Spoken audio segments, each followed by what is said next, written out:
पलायन किसके दौरान हुआ सबसे ज्यादा, ये तो बताए ना।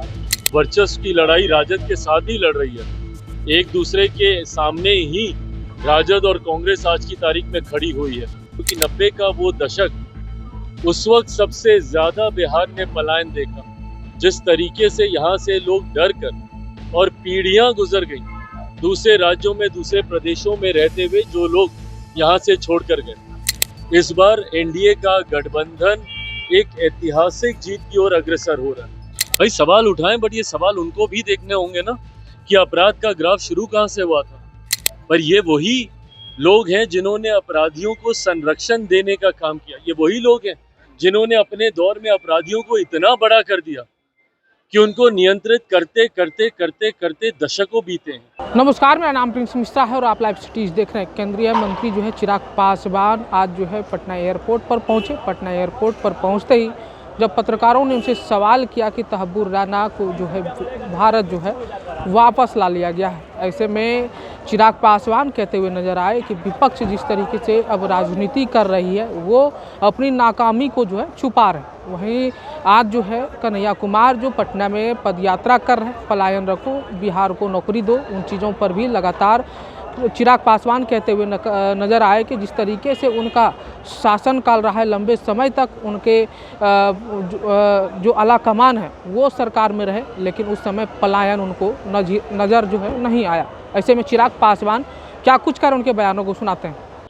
हर चीज को राजनीति से जोड़ के देखना विपक्ष की ये आदत बन गई है। पहली बात तो नाकामी इन लोगों की, जिस तरीके से आतंकी कांग्रेस और उनके समर्थक सरकारों के दौरान देश के फाइनेंशियल हब तक घुसने की हिम्मत रख गए थे। मुंबई में जिस तरीके से उस वक्त आतंकी हमला हुआ, देश में असुरक्षा का भाव किस स्तर तक था, ये उसका जीता जागता उदाहरण था। आपकी नाकामी रही कि उस वक्त आप इसको पकड़कर सजा नहीं दे पाए।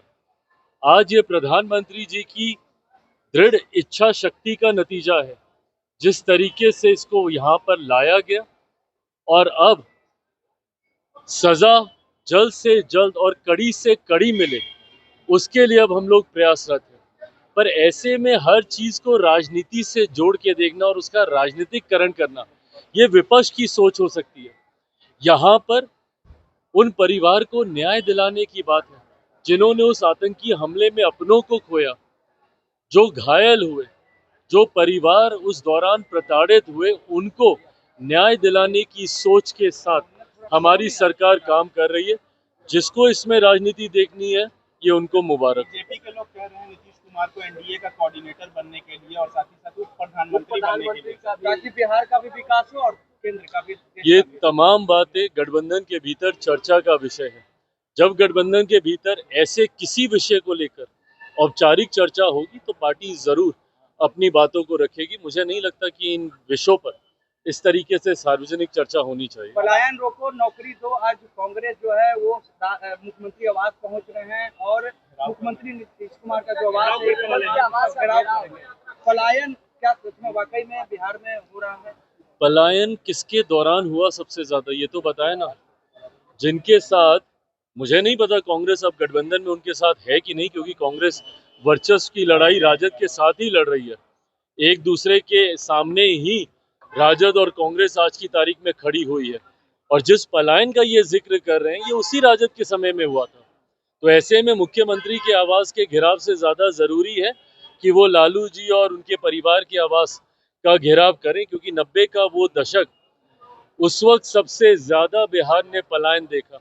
जिस तरीके से यहाँ से लोग डर कर और पीढ़ियां गुजर गई दूसरे राज्यों में, दूसरे प्रदेशों में रहते हुए, जो लोग यहाँ से छोड़कर गए। मैं ये मानता हूं कि अब वो दिन दूर नहीं है। बिहार में विधानसभा चुनाव के बाद जो एक मजबूत एनडीए की सरकार बनने जा रही है, प्रधानमंत्री नरेंद्र मोदी जी की सोच वाली सरकार बनने जा रही है, पलायन तो रुकेगा ही रुकेगा, बल्कि बिहार में अब एक ऐसी व्यवस्था तैयार होने जा रही है। उस नींव को हम लोगों ने इतना मजबूत किया है कि आने वाले दिनों में उस पे एक ऐसी इमारत खड़ी होगी विकास की, जिससे पलायन तो रुकेगा ही रुकेगा, बल्कि रिवर्स माइग्रेशन भी शुरू होगा। जो लोग पलायन कर कर बिहार से बाहर गए हैं, वो लोग भी अब अपने राज्य आकर यहीं पर व्यवस्थित तरीके से अपने जीवन को यापन कर सकेंगे। उस व्यवस्था के निर्माण की तैयारी अब हमारी सरकार करने जा रही है। किशोर भी रैली कर रहे हैं, किशोर भी रैली कर रहे हैं और 10 लाख आने का दावा था, अभी शुभकामनाएं उनको, प्रयास वो कर रहे हैं अपनी तरफ से।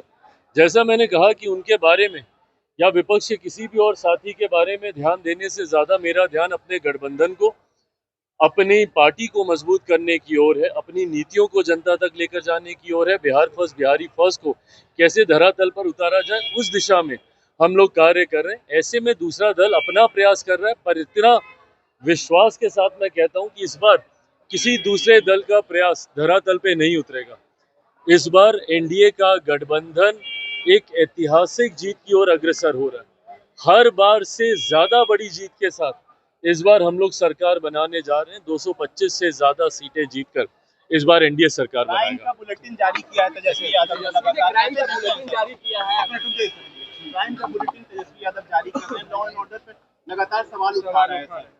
भाई सवाल उठाएं, बट ये सवाल उनको भी देखने होंगे ना कि अपराध का ग्राफ शुरू कहाँ से हुआ था। 90 का वो दशक याद करें जिसको जंगल राज के तौर पे जाना जाता था।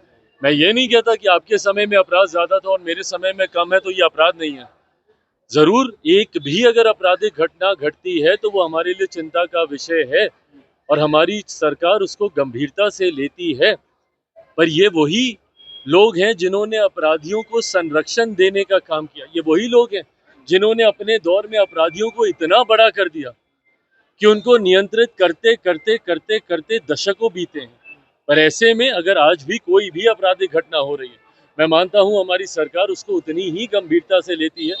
मुख्यमंत्री जी अपराध को लेकर उतने ही गंभीर हैं। अपराधियों के साथ हमारी सरकार ने ना कभी कोई समझौता किया था, ना भविष्य में हम लोग करेंगे। इसको और कैसे मजबूती से नियंत्रित किया जाए, इस दिशा में हर संभव कदम उठाए जाएंगे। तेजस्वी यादव ने एक बार फिर से मुख्यमंत्री नीतीश कुमार भाई देखिए, उनके बारे में व्यक्तिगत टिप्पणी करना ये विपक्ष की कौन सी रणनीति का हिस्सा है, मेरी समझ के परे। आप जब राजनीतिक दल हैं, आप नीतियों के ऊपर प्रहार कीजिए ना। अगर घेरना है तो हम लोगों को हमारी नीतियों पर घेरिए, पर इस तरीके से व्यक्तिगत हमले करना, मैं कभी इसका पक्षधर नहीं रहा हूं। और जो लोग ऐसे व्यक्तिगत राजनीति करते हैं वो कहीं ना कहीं गलत स्तर की राजनीति है। आप हमारी सरकार को लॉ एंड ऑर्डर पे आपने सवाल उठाइए ना, जवाब दे रहा हूं ना मैं। इसके अलावा कोई और नीतिगत विषय है उसको आप सवाल के घेरे में हमारी सरकार को रखिए, पर मुख्यमंत्री जी के ऊपर इस तरीके से व्यक्तिगत प्रहार करना ये कतई उचित नहीं है। तो आपने चिराग पासवान को सुना, उनका साफ तौर पे कहना था कि तहब्बुर राना के लिए जिस तरीके से राजनीति करी जा रही है वो कहीं से भी उचित नहीं है। जो भी आतंकी संगठन है उस पर अगर एक्शन भारत सरकार ले रही है केंद्र सरकार की तरफ से, तो ये बिल्कुल ही जायज़ है। और वहीं तेजस्वी यादव जिस तरीके से क्राइम बुलेटिन को लेकर सवाल खड़े कर रहे हैं, तो वहीं चिराग पासवान कहते हुए नजर आए जिस तरीके से तेजस्वी यादव वो बुलेटिन जारी कर रहे हैं, पहले वो अपने माता पिता के कार्यकाल या अपने निजी कार्यकाल के दौरान हुए घटना का आकलन कर ले। ऐसे में आप लोगों को क्या लग रहा है कमेंट बॉक्स में ज़रूर बताइएगा। बने रहिएगा लाइव सिटीज़ पर, तब तक के लिए धन्यवाद।